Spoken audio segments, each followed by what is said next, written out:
Au nom du Père, et du Fils et du Saint-Esprit, ainsi soit-il. L'autre jour, un ami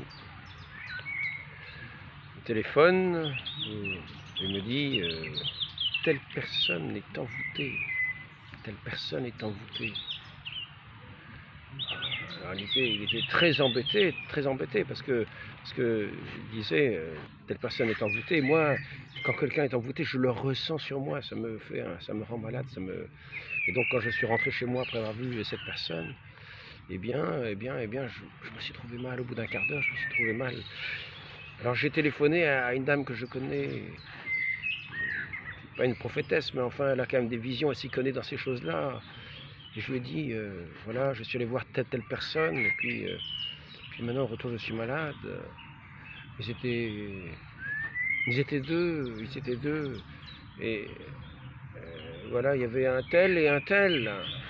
Alors cette dame-là, très éclairée, telle une prophétesse, elle dit, ah, il me suffit d'avoir entendu le nom, cette personne-là est envoûtée. Ah mince, cette personne-là est envoûtée. Ah, mais que faut-il faire? Que faut-il faire? Mais il connaît déjà la personne, donc il sait déjà ce qu'il faut faire. Il sait où il faut trouver un prêtre qui va enlever l'envoûtement, ou bien tout simplement donner 40 € à cette personne-là qui va enlever l'envoûtement. Vous comprenez? Donc vous allez voir une personne, elle vous dit vous êtes envoûté. Ah bon, je suis envoûté, mais qu'est-ce que je peux faire? Ben, vous me donnez 40 €, vous ne serez plus envoûté. C'est simple. Le principe n'est pas mauvais, mais la chose ne s'arrête pas là. Parce que nous remarquons que quand on a dit cette personne-là est envoûtée, ben, la personne qui est envoûtée, vous la regardez d'un drôle d'air. Ça fait un petit peu penser au serpent qui dit le bon Dieu, il ne faut pas le croire. Ah, le bon Dieu, il ne faut pas le croire. Non, non, non, non. Il vous dit ne touchez pas à cet arbre-là, parce qu'il veut se garder le trésor pour lui tout seul. Et c'est bien que si à partir du moment où vous cueillerez du fruit de cet arbre-là, vous deviendrez comme lui. Ah ouais, non, non, il ne faut pas l'écouter. Le bon Dieu est un mauvais. Comment ça s'appelle déjà ça? Ça s'appelle pas quelque chose qui ressemble à mal parler, comme des malédictions qui sont lancées, comme des... Ça ressemble pas à ça. Je vous dis pas qu'il n'y a pas des gens qui jettent des sorts. Je dis simplement que déjà dans la façon de parler, l'effet de nos paroles là, n'est pas toujours innocent. Et ainsi, quand on fait apparaître comme un pavé dans la mare que telle personne est envoûtée, même si elle n'est pas envoûtée, eh bien, la personne qui pense que la personne est envoûtée va commencer à dire « elle est envoûtée ». Alors, les gens vont la regarder d'une mauvaise façon. Elle est envoûtée, mais envoûtée, c'est pas le diable. L'envoûtement, c'est pas le diable. Alors donc, il ne faut pas trop s'en approcher, car elle est peut-être un petit peu possédée quand même, elle a quelque chose. Et pourtant, vous avez vu comme elle dit pieusement le chapelet? Ouais. Ah oui, mais quand même, moi quand je m'approche d'elle, je suis pas bien, vous savez, je suis pas bien. Voilà, et donc nous en arrivons à instaurer ainsi entre les gens des distances, des distances plutôt négatives. Il peut y avoir des distances qui sont tout à fait respectueuses et bonnes. Prendre ces distances. On ne va pas s'approcher des gens comme ça, pratiquement les uns contre les autres, quand c'est une foule. Mais non, on garde une distance qui marque un respect des personnes. Ben là, ce serait plutôt une distance négative, c'est-à-dire que la peur qui commence à s'insinuer, un rapport qui commence à s'installer entre les personnes qui commencent à être mauvais. Ce n'est plus l'amour de Dieu, c'est la crainte, c'est la peur. Et la peur du diable, c'est la peur insinuée, instillée par le diable. C'est en gros, nous connaissons ceux qui sont de Dieu parce qu'ils ont l'amour. C'est l'amour, c'est la charité. La charité nous fait un. Maintenant que cette personne-là a peut-être eu un sort, à ce moment-là, elle a peut-être des malaises, on a peut-être, moi je ne sais pas, peut-être des gens qui font de la magie, et puis qui font des invocations pour, ce sont des choses qu'on a vues couramment. Hein. On a vu à certaines époques, qui existent encore dans certaines campagnes pour rendre des cheptels malades, etc.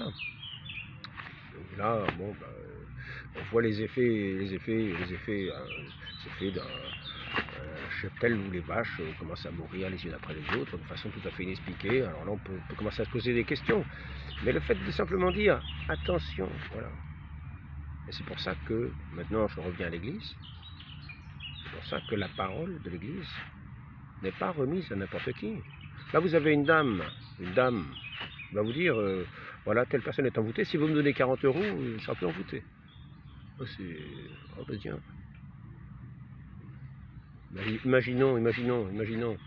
Bon, allô, oui, ah ben, telle personne est envoûté. Alors l'autre qui est comme un coopérateur, comme un propagateur, comme un espèce d'annonciateur de cette personne qui connaît tout ce qu'il faut sur les envoûtements de façon à les répondre. Ben, l'autre il va aller communiquer le message. Excusez-moi, vous savez, vous êtes envoûté.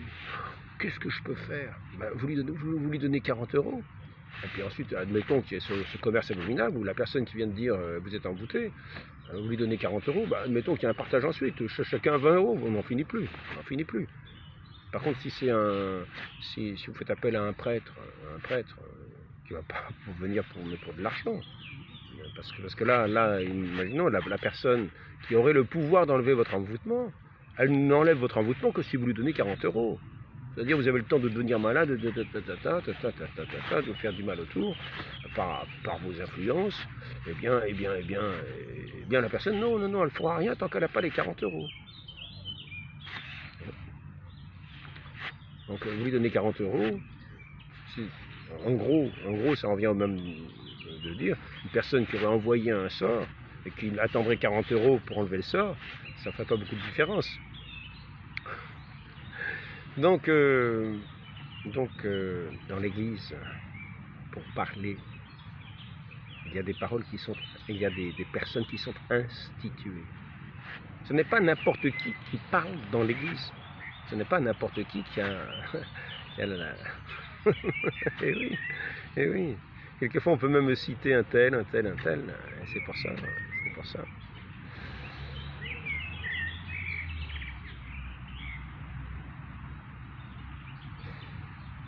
Par le passé, j'ai été égaré, je vous ai dit, avec ce livre-là, Catéchisme de la crise catholique, de l'Église catholique, de gens qui s'étaient mis en marge de l'Église, qui avaient un regard biaisé sur notre Sainte Église, et qui ont écrit toutes sortes de choses en disant, tiens, voilà ça, tiens, voilà, là il y a un petit envoûtement, là, tiens, là il y a un travers, là, tiens, là c'est un petit envoûtement, là, tiens, là c'est un petit envoûtement.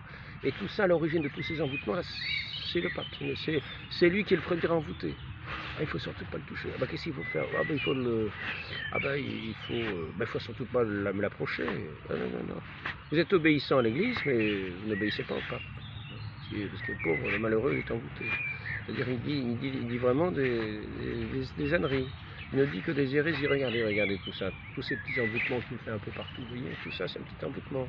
Ça, regardez là. Vous avez vu? Ça y est, il est entré dans la religion hindoue. Il s'est fait mettre une marque ici. Il est entré dans la religion hindoue. Maintenant, il professe l'hindouisme. C'est connu. Eh bien, là, maintenant, il est musulman. Bon. Tout ça, ce sont des paroles qui ne sont pas vraies. Je ne crois pas qu'un pape ait fait profession d'être musulman, ni hindouiste, ni juif, ni israélite. Non.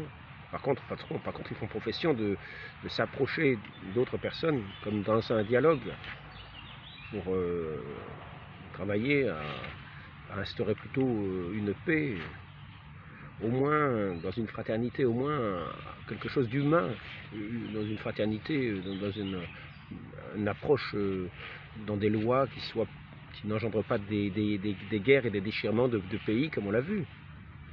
Donc faire un travail pour apporter une certaine paix entre les hommes, même s'ils ne partagent pas la même foi. La foi du Christ étant la paix. Le Christ étant la paix véritable. Et le salut. Le salut. C'est ce que l'Église enseigne. N'enseigne pas que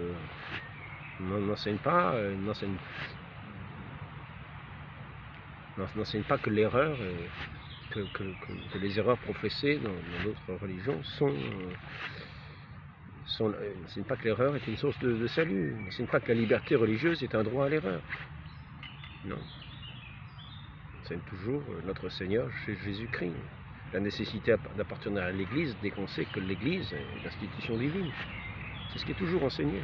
Mais je veux en revenir à cette histoire de ces paroles que chacun peut dire comme ça, comme à son compte. Si moi j'ai été détourné, j'ai fait des entretiens et j'ai participé à ce courant-là.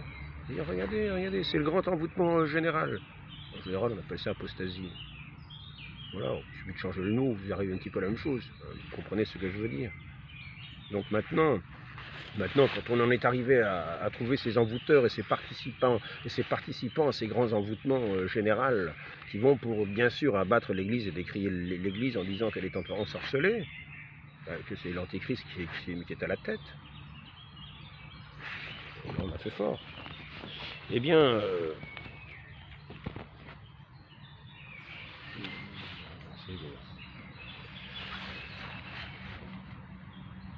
on en est arrivé là, puis on en arrive à dire l'Église est en désordre. Normalement, quand l'Église est en ordre, on obéit au pape. Quand l'Église est en ordre, on obéit au pape. Il faut obéir au pape, il faut même devancer ses désirs. Moi, je suis tout à fait catholique.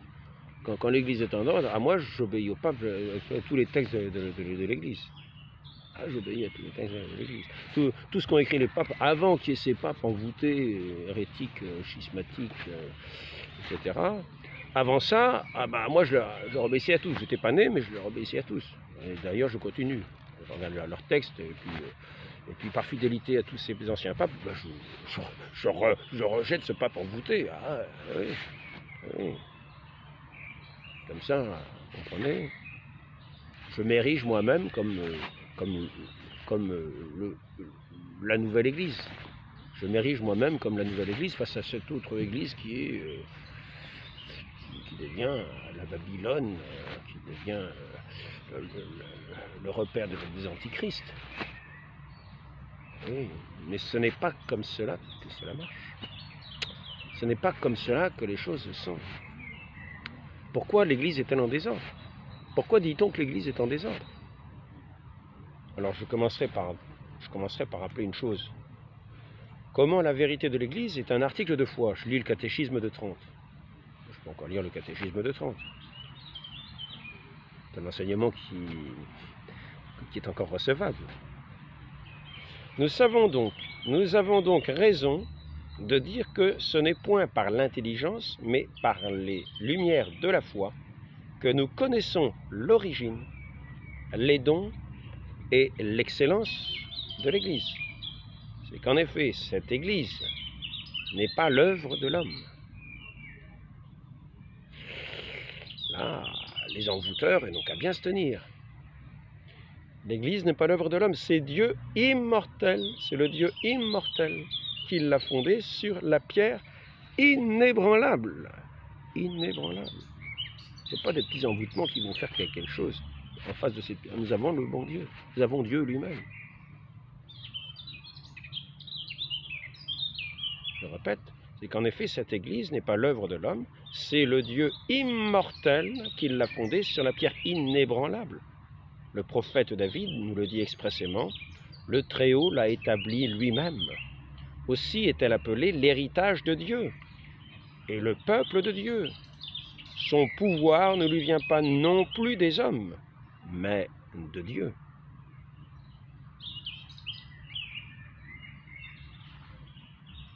Réfléchissons à ce que veulent dire ces mots. Réfléchissons qu'il s'agit ici du chapitre 9, du paragraphe 9, du chapitre 10 de ce catéchisme, sur chapitre 10 de ce catéchisme, sainteté de l'Église. Alors, je vais arriver au début. Voilà. Au chapitre 10e du 9e article du symbole des apôtres. Je crois l'Église, je crois la Sainte Église catholique, la communion des saints. C'est une profession de foi que nous avons. Nous ne professons pas qu'il faut nous écarter de cette Église. Parce que maintenant, ce serait l'Antichrist qui serait dedans. Non, nous professons quoi déjà? Nous professons que nous avons donc raison de dire que ce n'est point par l'intelligence, mais par les lumières de la foi que nous connaissons l'origine, le don et l'excellence de l'Église. C'est qu'en effet, cette Église, ce n'est pas l'œuvre de l'homme. C'est le Dieu immortel qui l'a fondée sur la pierre inébranlable. Une pierre inébranlable est inébranlable. Et jusqu'à la fin du monde, est-il dit. Nous reprenons l'enseignement du Christ. Les portes de l'enfer ne prévaudront pas, ni les petits sorts, ni les petits envoûtements, ni les antichrists, ni même le gros antichrist. Ils ne prévaudront pas.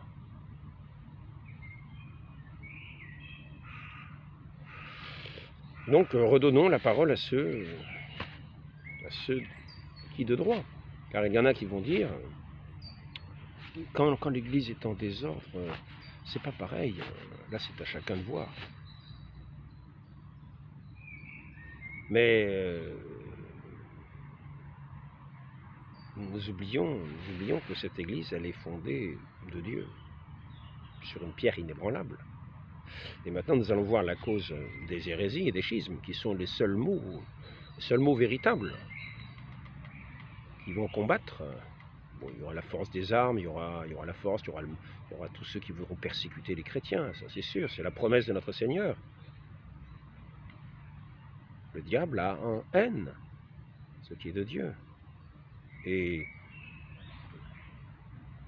le monde a haï le Christ. Et il haïra tous les disciples du Christ. C'est sa promesse. Bon. L'Église est promise à être combattue par le monde, mais non pas à l'abattre. Il ne pourra rien. Le monde ne pourra rien contre l'Église jusqu'à la fin du monde. Le monde passera, la parole du Christ ne passera pas. La seconde considération, c'est que celui qui aura gravé profondément dans son cœur la foi à la vérité de l'Église, donc cette vérité que nous venons de dire, nous allons voir comment la vérité de l'Église est un article de foi. Cette Église fondée sur la pierre inébranlable. La seconde considération, c'est que celui qui aura gravé profondément dans son cœur la foi à la vérité de l'Église n'aura pas de peine à éviter le terrible danger de l'hérésie. Effectivement, nous savons que nous sommes en lieu sûr si nous avons foi en la parole du Christ. Nous reposons sur sa parole qui ne passe pas. Et nous nous y appuyons en assurance comme à notre Dieu, par l'autorité de ce Dieu qui est tout-puissant. On n'est pas hérétique par le seul fait qu'on pêche contre la foi, mais parce qu'on méprise l'autorité de l'Église. Problème. Et qu'on s'attache avec opiniâtreté à des opinions mauvaises. Alors, l'opinion mauvaise, c'est de penser qu'il peut y avoir quelques petits sorts, et qui fait que finalement, elle est envoûtée. Mais non, elle n'est ni envoûtée ni possédée. C'est l'Église et l'héritage de Dieu.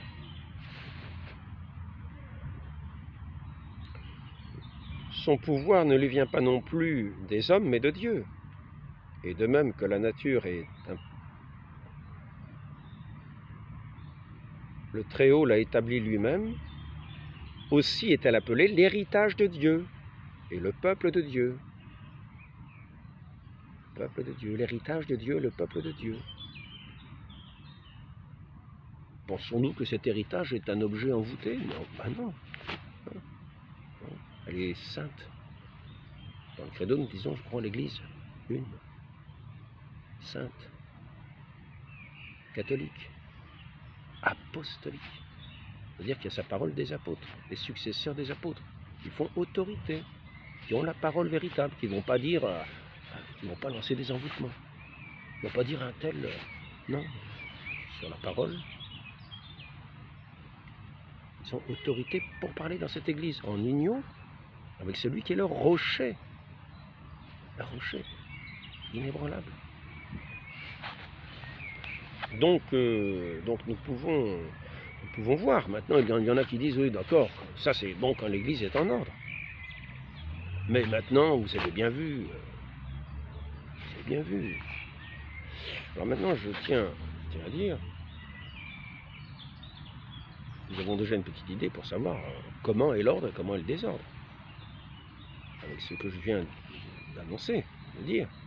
Le désordre, ce serait de se fier à cette dame qui demande 40 € pour enlever les envoûtements et de lui faire une confiance aveugle. Mince, elle a dit que vous étiez envoûté. Ah ben c'est donc bien que vous êtes envoûté, il faut surtout plus vous approcher. Ah, je me prémunir, je vais me mettre un petit talisman maintenant pour éviter d'attraper votre sort.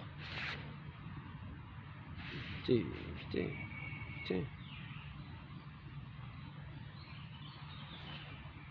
Donner sa confiance à quelqu'un qui demande 40 € pour enlever les envoûtements, et qui prétend enlever les envoûtements avec 40 €, c'est placer sa confiance là où il ne faut pas, c'est-à-dire entrer dans un désordre. Entrer dans un désordre.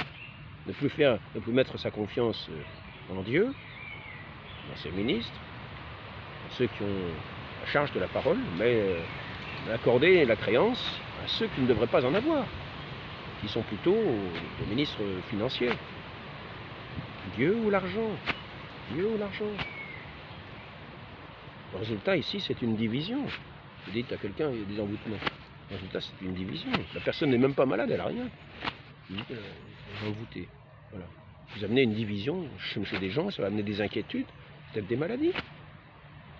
Bon, donc je reprends ici pour ceux qui disent, ah oui, d'accord, tout ça c'est bon pour l'Église quand elle est en ordre. Alors là, on va au devant de ce que disent les papes. Mais d'ailleurs, je vais même prendre une citation de Saint Pédis à ce sujet. Comment est-ce qu'on manifeste son amour pour le pape, hein?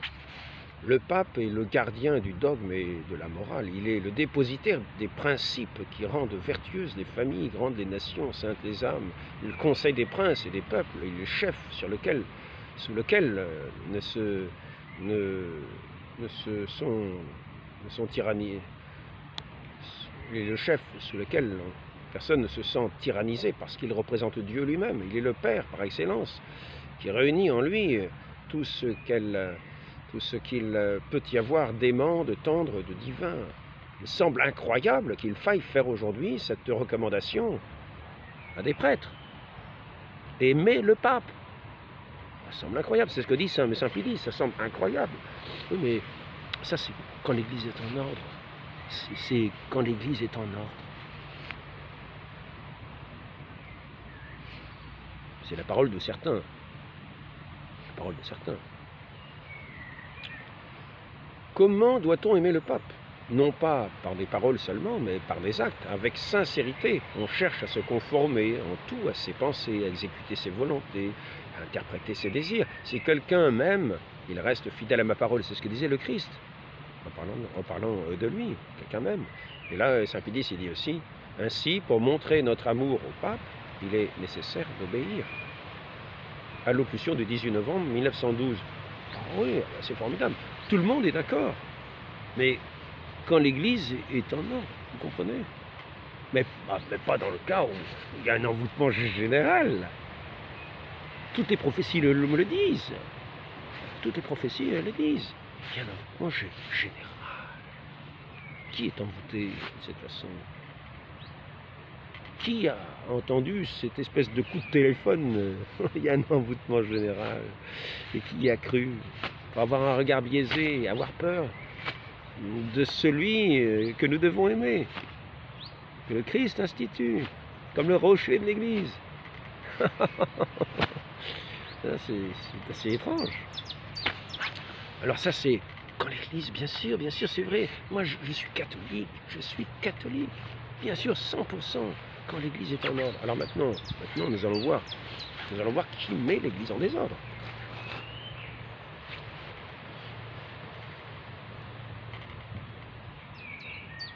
Que si les subordonnés usurpent le rôle de supérieur, c'est de leur part non seulement faire acte d'une injurieuse témérité, mais encore c'est bouleverser autant qu'il est en eux l'ordre, si sagement établi par la providence du divin fondateur de l'Église.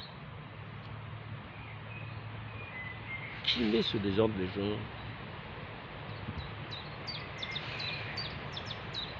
si les subordonnés usurpent le rôle de supérieur, c'est de leur part non seulement faire acte d'une injurieuse témérité, mais encore c'est bouleverser. Ah bon? Ah bah, on a la solution.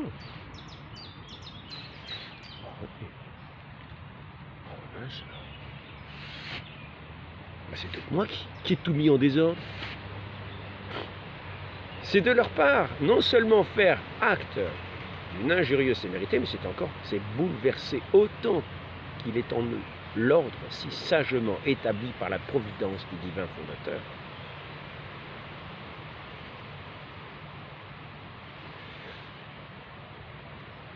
Scruter les actes épiscopaux, les critiquer,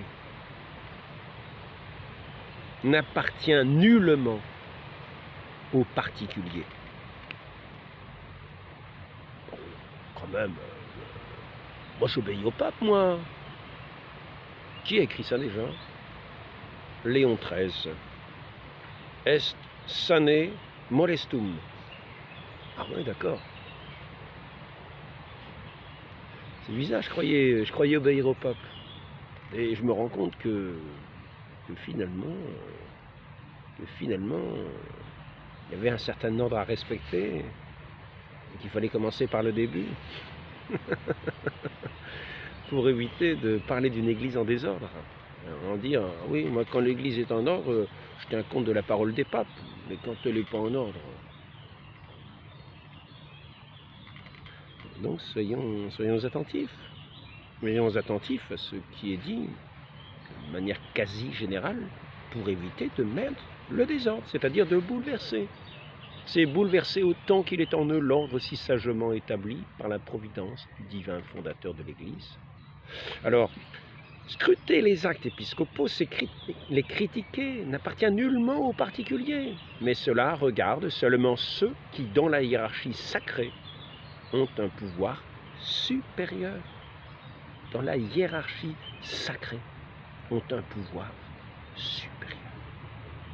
Et surtout le pontife suprême, car c'est à lui que Jésus-Christ a confié le soin de paître partout, non seulement les agneaux, mais encore les brebis. Donc, si nous voulons savoir pourquoi nous pensons que l'Église n'est pas en ordre, nous avons la solution. C'est parce que nous n'agissons pas conformément à l'ordre établi si sagement par la providence du divin fondateur de l'Église, en ne respectant pas les devoirs de chacun. Scruter les actes épiscopaux, les critiquer, n'appartient nullement aux particuliers. Mais cela regarde seulement ceux qui, dans la hiérarchie sacrée, ont un pouvoir supérieur et surtout le pontife suprême, etc. Donc, il nous est dit comment agir. On peut ensuite, quand on a des difficultés face à certaines questions, faire appel dans le respect de la hiérarchie, en référer, pourvu toutefois que, gardant la prudence et la modération conseillées par l'amour du bien commun, ils ne se répandent point en cris et en objections, ce qui contribue plutôt à faire naître les divisions et les haines, que certainement à les augmenter. Est sane molestum, 17 décembre 1888, Léon XIII.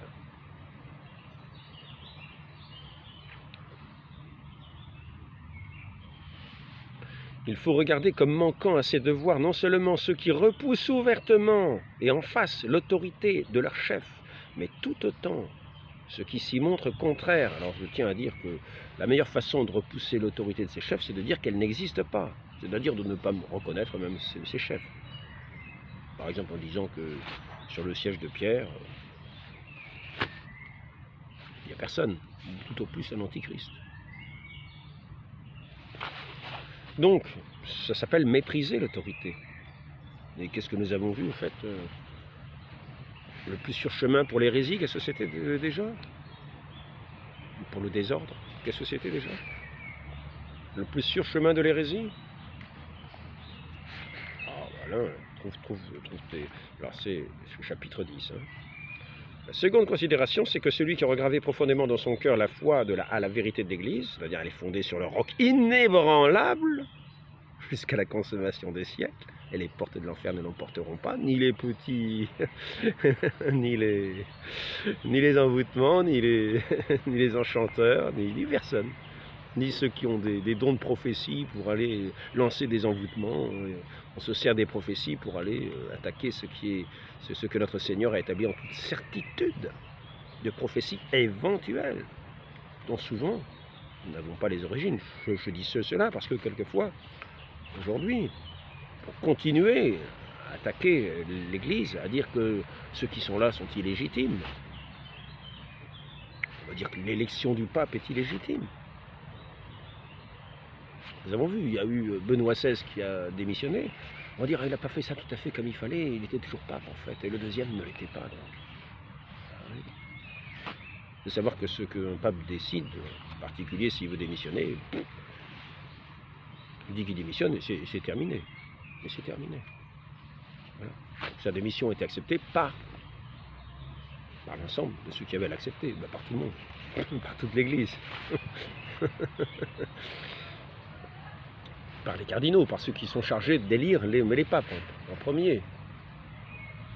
Alors donc, la seconde considération, c'est que celui qui aura gravé profondément dans son cœur la foi, la vérité de l'Église, n'aura pas de peine à éviter le terrible danger de l'hérésie. On est hérétique par le seul fait qu'on pêche contre la... On n'est pas hérétique par le seul fait qu'on pêche contre la foi, mais parce qu'on méprise l'autorité de l'Église. On dit elle est nulle, elle n'existe pas. Non, non, c'est en désordre. Aujourd'hui, il y a un grand désordre. Nous, on obéit au pape. Bon, c'est vrai, on va scruter les écrits des évêques pour savoir quoi en tirer puis critiquer ensuite. Bon, ce n'est qu'un petit détail, mais c'est ce qui bouleverse l'ordre de l'Église établi par notre Seigneur. C'est ce qu'un pape enseigne sur ce sujet. Ce n'est pas le seul. Ce n'est pas le seul.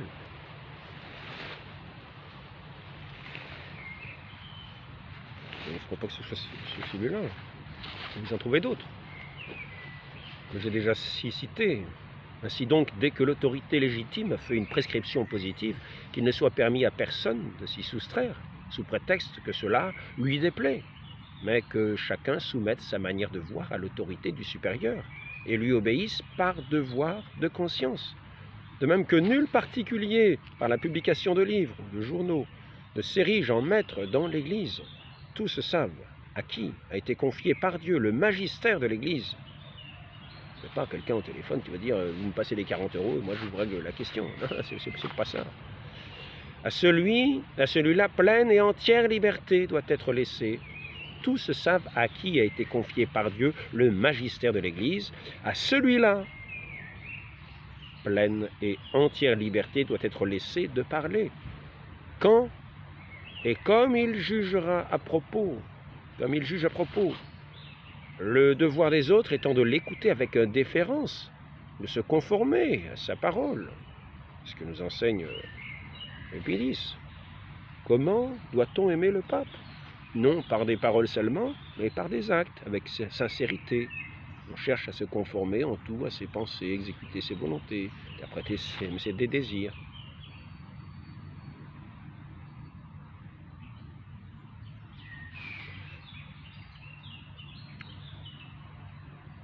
Donc, liberté doit être laissée de parler quand, comme il juge à propos, le devoir des autres est de l'écouter avec déférence et de se conformer à sa parole, là où le siège n'a rien décidé.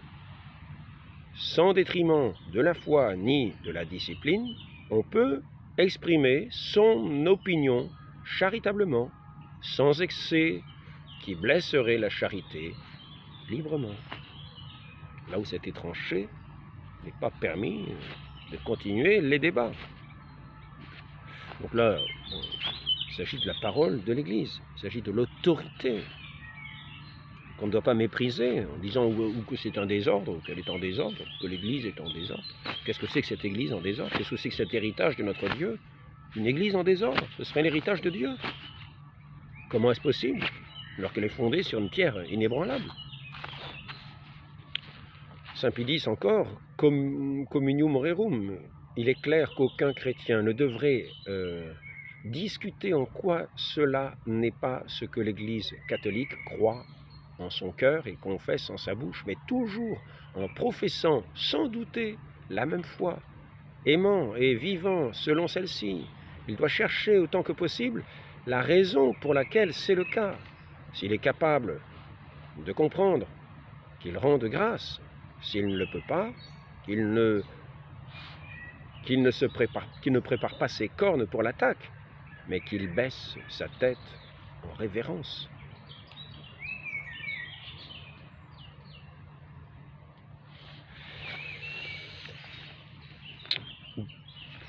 Certains disent que l'Église est en désordre, mais elle n'est en désordre que pour eux-mêmes, parce que justement, ils agissent de manière désordonnée. Comment le font-ils déjà? Si les subordonnés usurpent le rôle de supérieur, c'est de leur part non seulement faire un acte d'une injurieuse témérité, mais encore c'est bouleverser autant qu'il est en eux l'ordre si sagement établi par la providence du divin fondateur de l'Église. Ferait-on cela par manque de foi en l'Église? C'est-à-dire parce qu'on ne croit pas le credo, c'est-à-dire par manque de foi en Dieu, qui fonde son Église.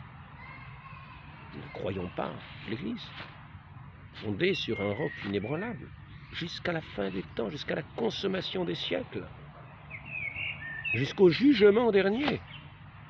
Il n'y en a pas, jusqu'au jugement, jusqu'à la fin. Il est la pierre de fondement de l'Église. Donc, je rappelle juste quelques petits faits à ce sujet. Indéfectibilité, bon, vous connaissez l'indéfectibilité peut-être, je l'ai déjà lu plusieurs fois, est-ce que je vais le redire? L'indéfectibilité, elle demeure dans l'Église, non seulement l'indéfectibilité dans le fait de croire, appelée l'infaillibilité, mais également l'infaillibilité dans la proclamation de la vérité révélée, lorsqu'elle a été proposée comme de foi catholique, de telle sorte que même lorsque l'Église est privée temporairement de cette aide visible, il est impossible que tout le corps de l'Église enseigné ou tout l'épiscopat dans son enseignement s'écarte de la foi définie et sombre dans l'hérésie, car la permanence de l'esprit de vérité dans l'Église, subsistine, fait partie de la promesse même de l'institution de l'indéfectibilité de l'Église pour toujours jusqu'à la consommation du monde. Ecclesia, thèse d'Ecclesia Christi, France de l'Ain, opus cité, page 221-223, Romée, 1907. Les évêques ensemble peuvent enseigner l'hérésie. Tous les évêques d'un seul mouvement peuvent enseigner l'hérésie. Donc, je ne vais pas rappeler tous les points, mais simplement, je pourrais rappeler ce petit point, par exemple ici. Montrer le fondement de Saint-Pierre, fondement. Christ dit, tu es pierre, sur cette pierre, je bâtirai mon église. Donc ici, nous avons Boniface Ier, mort en 422, lettre Manette Beatum à Rufus et aux autres évêques de Macédoine. Demeure au bienheureux apôtre Pierre, de par la parole du Seigneur, la sollicitude reçue de lui pour l'ensemble de l'Église, laquelle, comme il le sait, a été fondée sur lui, selon le témoignage de l'Évangile, et jamais position d'honneur ne peut être exempte de soucis. Alors je répète, pour ceux qui sont, on appelle l'orthodoxie, ils disent oui, il a une primauté d'honneur. Non. La juridiction, c'est une position d'un honneur éminent. Le vicaire du Christ, le rocher, c'est un honneur. Et oui, évidemment, on ne peut pas dire que c'est une primauté d'honneur. Non, c'est la primauté dans l'Église. Il est le rocher. La juridiction. Donc, jamais position d'honneur ne peut être exempte de soucis, puisqu'il est sûr que toutes choses dépendent de sa réflexion. Il n'arrive pas aux prêtres du Seigneur que l'un d'entre eux tombe dans la faute de tenter quelque chose par une usurpation nouvelle, qu'il devienne l'ennemi des décisions des anciens, alors qu'il sait il a pour rival particulier celui auprès de qui notre Christ a placé le souverain sacerdoce.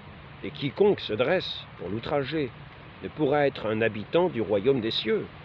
À toi, dit-il, je donnerai les clés du royaume des cieux, dans lequel nul n'entrera sans la faveur du portier. L'institution de l'Église, là c'est Boniface Ier toujours, aux évêques de Thessalie, 11 mars 422. Chapitre 1. L'institution de l'Église universelle naissante prit son départ dans le titre d'honneur du bienheureux Pierre, en qui consiste son gouvernement et son couronnement. C'est de sa source, en effet, qu'a coulé la discipline dans toutes les églises lorsque la vénération de la religion croissait déjà. Les préceptes du concile de Nicée n'attestent rien d'autre.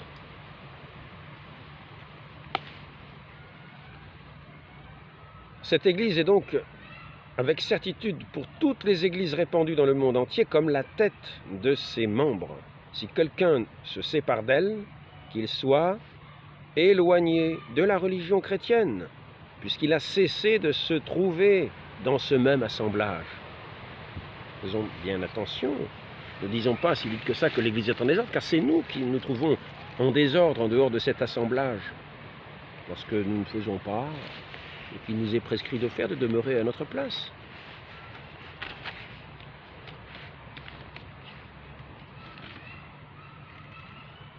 Peut-être pour terminer, parce que le temps avance, c'est juste un petit entretien, un court entretien.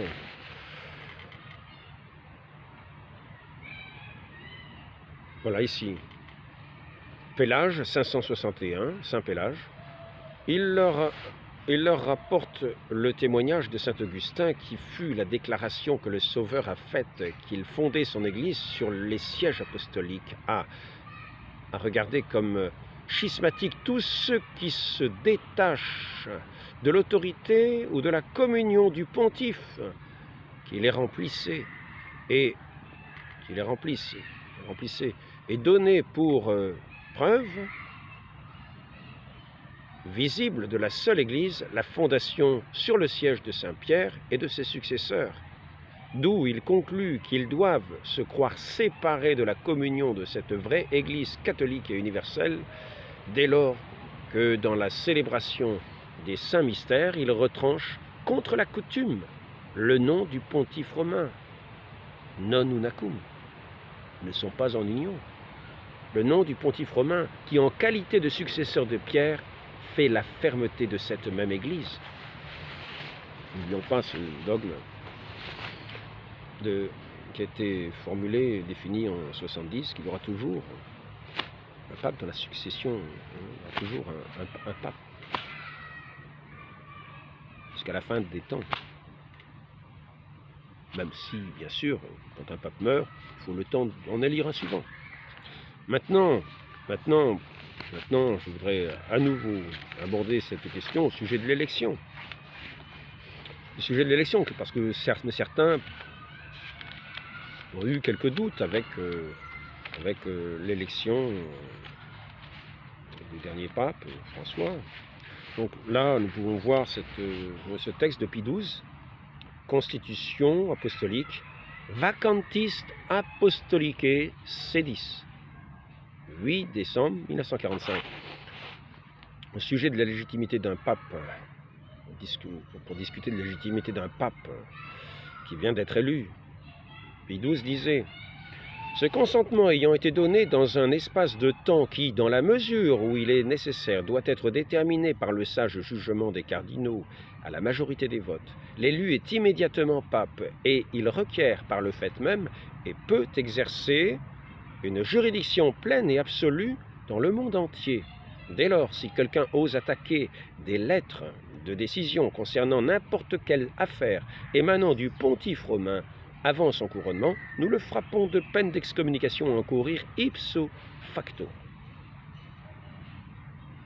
Donc là, nous serons aussi en désordre, c'est-à-dire en dehors de ce bel assemblage constitué par notre Seigneur Jésus-Christ qui a fondé son Église inébranlable jusqu'à la fin du monde. Et les portes de l'enfer ne prévaudront pas. Ne l'oublions pas. le Dieu Tout-Puissant, qui a donné sa vie pour rachat de l'humanité.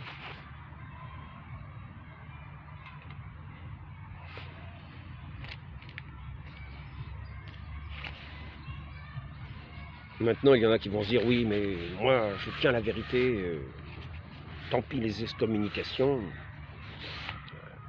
c'est pas grave, moi, je tiens la vérité. Voici une proposition maintenant condamnée par Clément XI. La crainte d'une excommunication injuste ne doit jamais nous empêcher de faire notre devoir.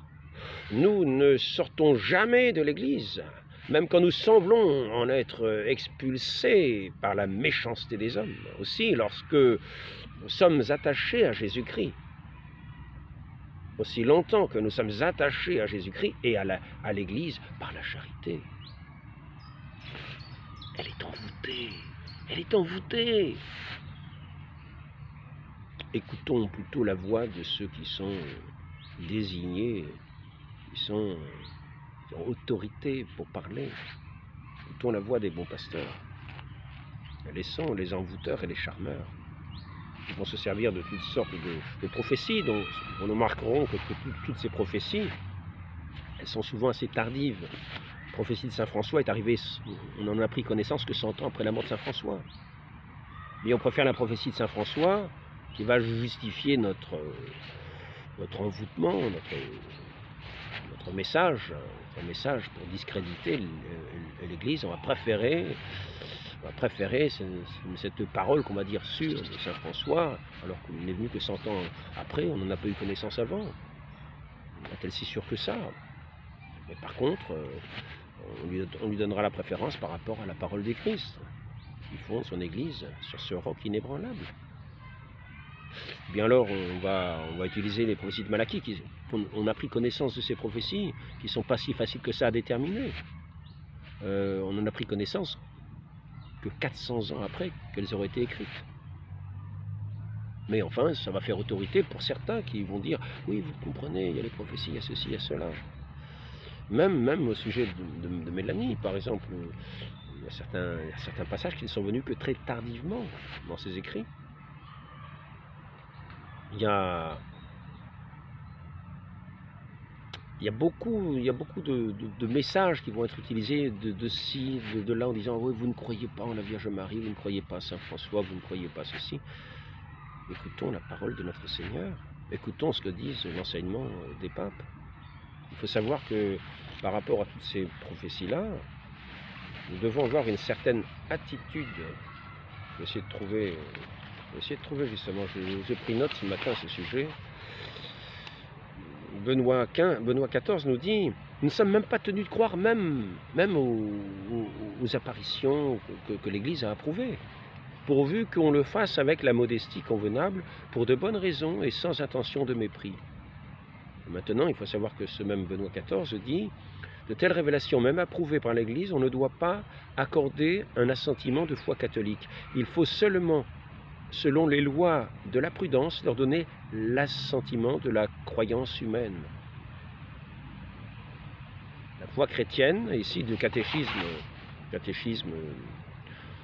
de l'Église catholique, donc de 1992, la foi chrétienne ne peut pas accepter des révélations qui prétendent dépasser ou corriger la révélation dont le Christ est l'achèvement. C'est le cas de certaines religions non chrétiennes et aussi de certaines sectes qui se fondent sur de telles révélations. Et là, on va dire, voyez bien, l'Église est envoûtée. Non, non, non, non, non, non, non. Reprenons les choses dans l'ordre, que ce soit par des prophéties, que ce soit par ceci, que ce soit par cela. Souvenons-nous que cet ordre, j'espère que j'arrive à le retrouver, c'est quand même pas compliqué, je n'ai pas marqué grand-chose. Léon XIII, si les subordonnés usurpent le rôle de supérieur, c'est de leur part non seulement faire acte d'injurieuse témérité, mais encore c'est bouleverser autant qu'il est en eux l'ordre si sagement établi par la providence du divin fondateur de l'Église. Et là encore, par contre, scruter les actes épiscopaux ou les critiquer n'appartient nullement aux particuliers, mais cela regarde seulement ceux qui, dans la hiérarchie sacrée, ont un pouvoir supérieur. Et c'est pour cela qu'il ne nous appartient pas de dire oui, le pape est hérétique, donc maintenant je ne l'obéis plus. Non, non, nous n'avons même pas à étudier. Nous n'avons même pas à étudier. Nous n'avons même pas à scruter. Il n'appartient nullement aux particuliers de scruter les actes épiscopaux et de les critiquer. Cela regarde seulement ceux qui, dans la hiérarchie sacrée, ont un pouvoir supérieur. Cela n'appartient même pas de scruter. Alors, comment pouvons-nous à ce moment-là dire « Ah, le pape est hérétique, moi j'ai scruté tous les actes, etc. » Et oui, nous n'avons même pas à le faire. Donc, nous n'attachons aucune importance à ce que nous n'avons pas à faire. Écoutons cet ordre établi dans l'Église. Et soyons sûrs qu'à ce moment-là, nous serons dans une Église en ordre. Et que nous obéirons bien volontiers au pape et nous ferons ce qu'il nous dit parce que nous aimerons le pape. Que le Christ a institué pour être le chef de ce corps, de cette arche du salut, de cette arche sainte qui nous conduit au salut, dans la foi en lui, dans le Christ, dans notre Dieu, dans notre Père Tout-Puissant. Le fond de son Église, qui est cet héritage de Dieu. Est-ce qu'il y avait un dernier... Ah oui, il y avait il y a un passage que j'ai fortement souligné, j'aimerais bien savoir ce que c'est, puis après ça j'arrêterai, voilà, il est ici. Qu'est-ce que c'est? Nous avons enseigné au synode de Corinthe les directives écrites pour que tous les frères comprennent qu'on ne doit pas débattre à nouveau de ce que nous avons jugé. Jamais en effet il n'a été permis de traiter à nouveau ce qui a été décidé une fois par le siège apostolique. Et là je m'adresse même aux schismatiques orthodoxes, qui se disent orthodoxes. Retro Maioribus, lettre Retro Maioribus, Boniface à l'évêque de Rufus de Thessalie, 11 mars 422, Denzinger 1996. Demandons à notre très sainte mère cette grâce de demeurer, de faire tous nos actes en union avec ce Saint-Siège. Tout clerc doit être incardiné dans une église particulière ou à une prélature personnelle, un institut de vie consacré, à une société qui possède cette faculté de sorte qu'il n'y ait absolument pas de clerc acéphale ou sans rattachement. Canon 265.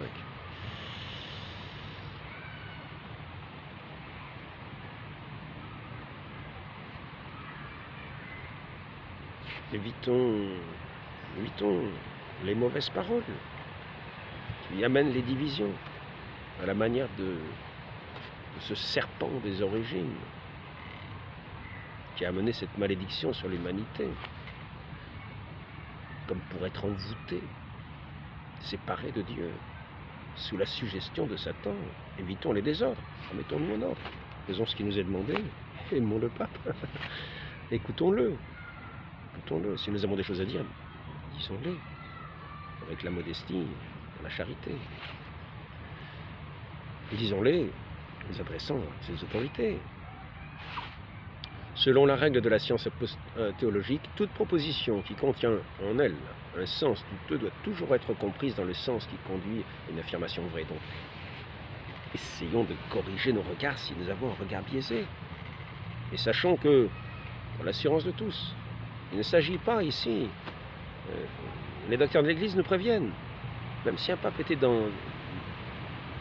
hérétique en tant que docteur privé, il garde la juridiction de fait. Et ce n'est pas à nous d'aller voir les décrets épiscopaux. Il faut attendre qu'il y ait un concile général qui déclare que ce pape est hérétique. Donc demeurons tranquillement dans l'autorité de l'Église de Dieu. Quant à savoir si un pape est hérétique, lui qui est la pierre de fondation, faisons très attention avant de tomber dans ce qui peut apparaître comme un piège grossier. Une parole de division qu'on dirait à l'hérésie, au schisme. Soyons très prudents.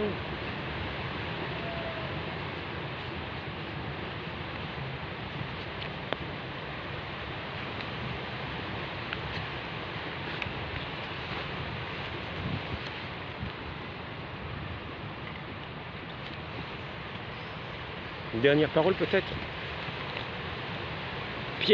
Saint Pierre Chrysologue, 5e siècle, que la voix de Pierre ne se taise jamais dans cette chair qui est la sienne, où il vit et préside pour toujours, offrant la vérité de la foi à ceux qui la cherchent. Saint Pierre Chrysologue, lettre à Eutychès. Très Sainte Vierge Marie, donnez-nous d'être attentifs, de savoir être unis, ainsi que nous le dit ce pape Boniface VIII. Être unis,